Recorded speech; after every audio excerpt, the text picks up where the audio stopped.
लेकिन हमारे साथ आनंद दुबे, शिवसेना यूबीटी के प्रवक्ता हमारे साथ जुड़े हुए हैं। आनंद दुबे जी, क्या हो गया? कोई भी अपोजिशन पार्टी का नेता आया ही नहीं वहां पर। 2014 में देखिए कि उद्धव ठाकरे थोड़ी देरी से पहुंचे थे, लेकिन पूरी अपोजिशन पार्टी देवेंद्र फडणवीस के शपथ ग्रहण में पहुंच गई थी। कांग्रेस थी, एनसीपी थी, बाकी सारे नेता थे। भाई थोड़ा बड़ा दिल दिखाते। हार गए चुनाव तो ठीक है, ये महाराष्ट्र के मुख्यमंत्री का चयन हो रहा है, उनका स्वेरिंग इन हो रहा है, जाना तो चाहिए था ना। साहिल भाई, अंजना जी नमस्ते। सबसे पहले आदरणीय देवेंद्र जी को मुख्यमंत्री बनने पर हम बहुत सारी बधाई देते हैं। बिल्कुल जाना चाहिए था। राजनीति में, लोकतंत्र जी को और अजीत पवार को भी दीजिए। हाँ ठीक है, उनको भी बहुत सारी शुभकामनाएं। लेकिन देखिए ऐसा है कि ये ऐसे बेमन से कौन देता है दुबे जी? अरे दुबे जी, इतना बेमन से कौन देता है? उनको भी बधाई। ऐसे थोड़ा मतलब नहीं, ऐसा नहीं। देखिए अजीत पवार से तो हमारी ऐसा नहीं, सुनिए ना, जब आपका शपथ ग्रहण समारोह हुआ था, सवाल यह है कि अंगूर खट्टे नहीं होने चाहिए।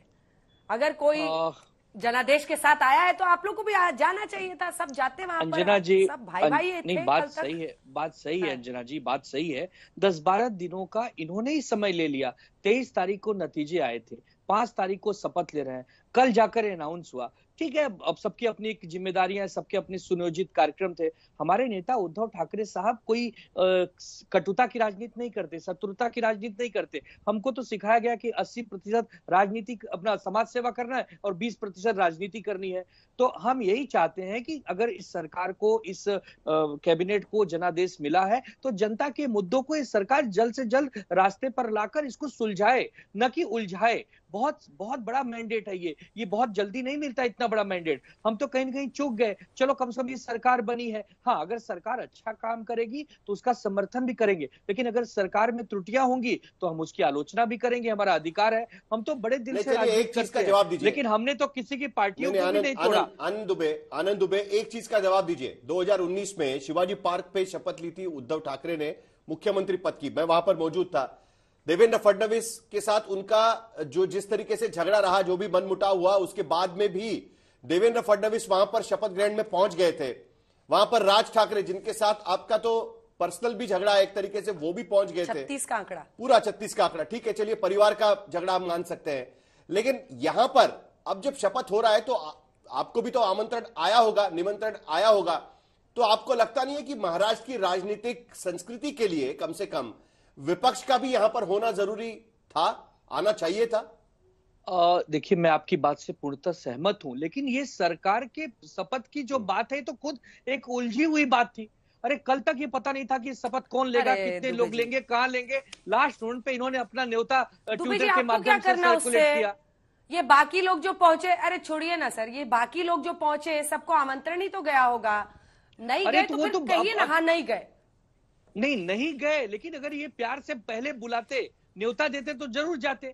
ये 24 घंटा पहले बताएंगे। सबके अपने अपने कार्यक्रम तय होते हैं, सबकी अपनी अपनी राजनीतिक स्टाइल होती है काम करने की। आप हमें 24 घंटे पहले बताएंगे, हमारे भी कार्यक्रम लगे हुए। चरणजीत सिंह सप्रा भी हमारे साथ है। भाई कांग्रेस की तो संस्कृति ये नहीं है ना।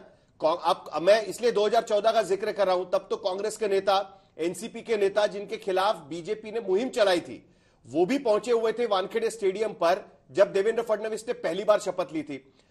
2019 की जो शपथ ली गई शिवाजी पार्क में, वहां पर भी बीजेपी के नेता पहुंच गए थे। आपको लगता नहीं है कि कांग्रेस को इस संस्कृति का पालन करना चाहिए था, इस कल्चर का, और कांग्रेस के नेता भी आज शपथ ग्रहण के लिए होने चाहिए थे? सप्रा जी, देखिए, सर्वप्रथम तो मैं देवेंद्र फडणवीस जी को, एकनाथ शिंदे जी को और अजीत पवार जी को बहुत बहुत बधाई देना चाहूंगा। आज ऐसा दिन है कि जब देवा भाव ने लाड़के भाव को रिप्लेस किया है, और देवा भाव के संरक्षण में अभी ये सारी चीजें होंगी। जो व्यक्ति अपने आप को कॉमन मैन, मुख्यमंत्री की परिभाषा उन्होंने कॉमन मैन बनाई थी, वो आज डेप्यूटी कॉमन मैन की शपथ ले चुके हैं। तो मैं उनको सबको बधाई देता हूं। अब आता हूं आपकी बात पर कि भाई कांग्रेस पार्टी के नेता क्यों नहीं पहुंचे। देखिए, इसमें कई सारी चीजें हैं। एक तो जिस तरह से आनंद पानंद में इन्होंने शपथ विधि का सारा जिस तरह से दौर चला, ये तमाम सारी बातें उसमें है। और ये कोई पहली बार नहीं हुआ है, ऐसे अनेकों बार हुआ है जब विपक्ष जो है, विपक्ष का कोई भी नेता शपथ विधि पर नहीं पहुंचा है। ये पहले भी हुआ है। तो मेरे ख्याल से ये चर्चा न करते हुए हमें ये चर्चा करनी चाहिए कि भारतीय जनता पार्टी ने और महायुति ने जो वादे किए हैं इस महाराष्ट्र राज्य की जनता को, उन वादों पर ये किस तरह से खरे उतरेंगे।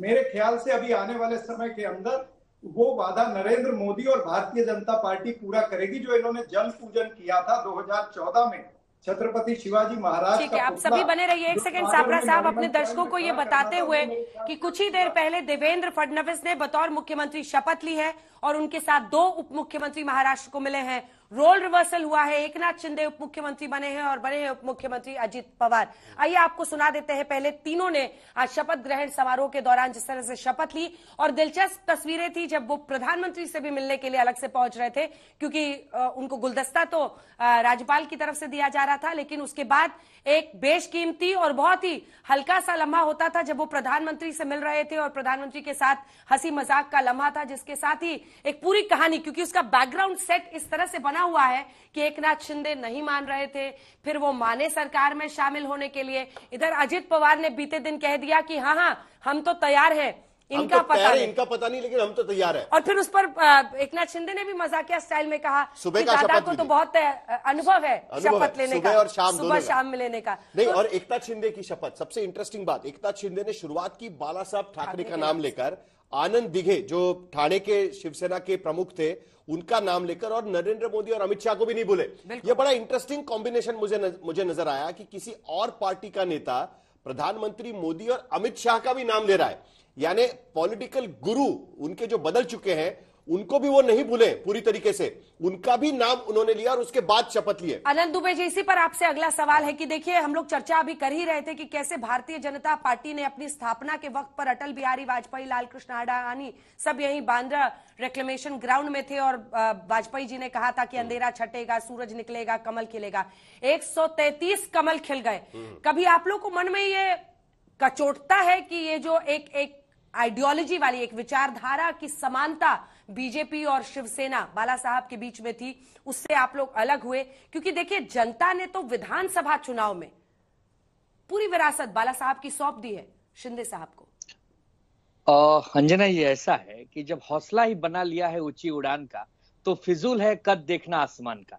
अब कोई बात नहीं, अब तो हम एक राजनीति कर रहे हैं ना, अब हम इस समय विपक्ष में बैठे हैं ना, हो गई होंगी बातें, पहले क्या करना चाहिए था, कैसे होना चाहिए था, ये तो एक विश्लेषण का विषय है। हमने कभी हिंदुत्व नहीं छोड़ा, लेकिन जिस चतुराई से, जिस प्लानिंग से भारतीय जनता पार्टी ने एक भ्रम फैलाया पूरे देश में कि हमने हिंदुत्व छोड़ दिया है, हम तो बहुत बड़े हिंदू विरोधी हो गए हैं, हम तो राम भगवान को नहीं मानते हैं, ये सब जो नैरेटिव गलत ढंग से उन्होंने गढ़ा ना, उसका हमें कहीं कहीं नुकसान हुआ। लेकिन जनता जनार्दन सब देख रही है, हम फिर अपने उसी बातों पर आएंगे, हम फिर वही विश्वास जीतेंगे, हम हिंदुत्व का झंडा लेकर आगे चलेंगे। अरे ये तो राजनीति है, इसमें या तो हारेंगे या तो जीतेंगे। बहुत बार हम जीते हैं, अभी हम हार गए हैं, अभी 2 महीने बाद ही कारपोरेशन का चुनाव है, हो सकता है हम फिर अपना भगवा फहरा दें महानगर पालिका पर, फिर बीजेपी हाशिए पे आ जाएगी। ये तो राजनीति में चलता है। अरे असफलता हुई है तो उसकी चुनौती को स्वीकार करेंगे और देखेंगे क्या कमी रह गई। लेकिन इसका ये मतलब थोड़ी नहीं कि हम हताश हो जाएंगे, निराश हो जाएंगे, बेहोश हो जाएंगे, ऐसा हमारे यहाँ नहीं होता है। हम 10 बार गिरेंगे, 10 बार तो कर ही रहे थे, मन ही मन में आनंद दुबे जी उम्मीद तो कर ही रहे ना कि कहीं होम डिपार्टमेंट एकनाथ शिंदे के पास ना चला जाए। कहीं ना कहीं तो आपने भगवान को पानी में रखा हुआ था ना कि नहीं, ऐसा ना होना चाहिए कि भाई एकनाथ शिंदे को मुख्यमंत्री पद मिल गया तो दिक्कत हो जाएगी। दिक्कत तो उसी की वजह से हुई ना शिवसेना यूबीटी को।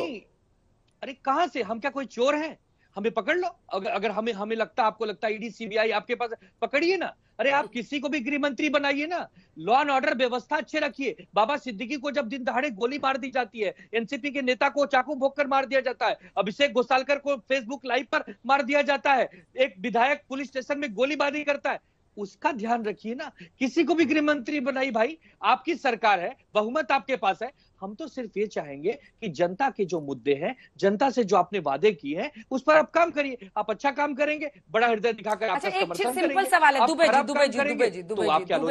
जी, दुबे जी, सिंपल सा एक सवाल है। आज जब मंच से बाला साहब का नाम लेकर शपथ लिया एकनाथ शिंदे जी ने, आपको गर्व हुआ कि नहीं हुआ?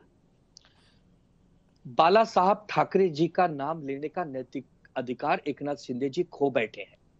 जिस पार्टी के चुनाव सिंबल पर 2019 में आप चुनाव जीत कर आए, जिस तीर धनुष और जिस आदरणीय बाला साहब ठाकरे जी की तस्वीर लगाकर आप मंत्री पद की शपथ लिए शिवाजी पार्क से, 2.5 साल के बाद आपने उसी पार्टी को तोड़ दिया, वही बाला साहब ठाकरे साहब के विचारों को तिलांजलि दे दी, और आज आप मोदी साहब और अमित शाह जी का भी नाम ले रहे हैं साथ में। हमारी शिवसेना में बाला साहब ठाकरे जी से बड़ा कोई नेता नहीं रहा।